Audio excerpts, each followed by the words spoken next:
Hello guys, welcome back. How are you? How are you doing today? You alright? I thought I would talk to you guys, update you that I am 50% of the way there to get my British citizenship.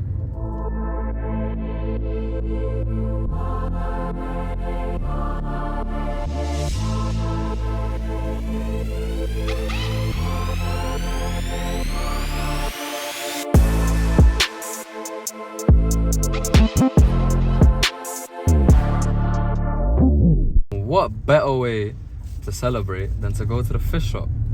Got some oysters, because you know British like fish and chips and all of that. So yeah, we went and did that. We're going to get some extra stuff to put on it and you know all of that. Boom boom boom. Yeah, 50% of the way there. Had to go pay £150 to prove that I am British. Well, that I can speak English.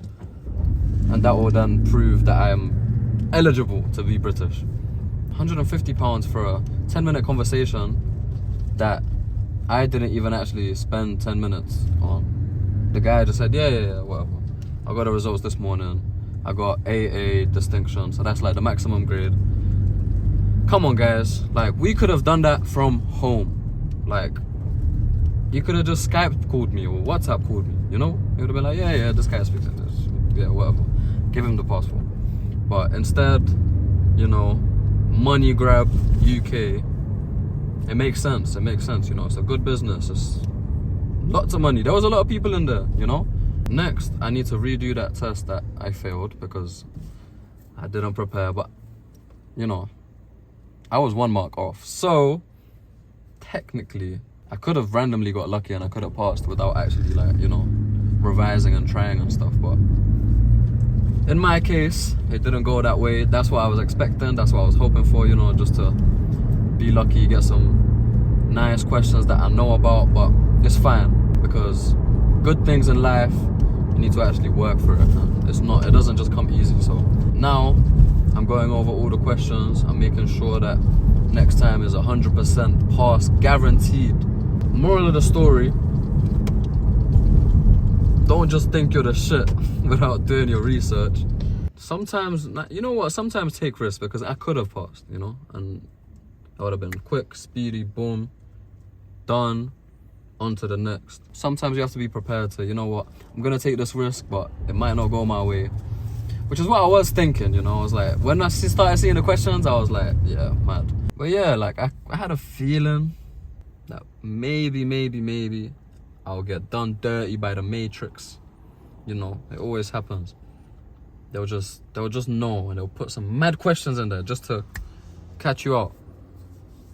I feel like they do it with all of these money grabs, like theory test, the actual practical driving test, all of these little, like, sometimes I just feel like they fail you just to get you to come book it again and pay again, and then they're making more money that way. Like, sometimes I feel like they're just cheating the system, you know. Even me with my first practical test, he told me that I got one major, which obviously he fell straight away from, but he told me that I made someone behind me brake really hard because I turned right too soon, and I should have turned right when there was more time so that I don't make someone brake really hard. But the gap was huge and the person didn't have to brake because I went in, I carried on along my way, and then he was far back anyway. So yeah, I don't know, I felt a bit cheated, but who knows, guys. I'm not Mr. Professional. It just seems like a money grab to me though, but what do I know? I'm just little civilian pawn in the Matrix, you know. Let me know what you think. I think it's a money grab. Anywho, let's go get some Tabasco sauce because we ran out. There, see you show. A few moments later.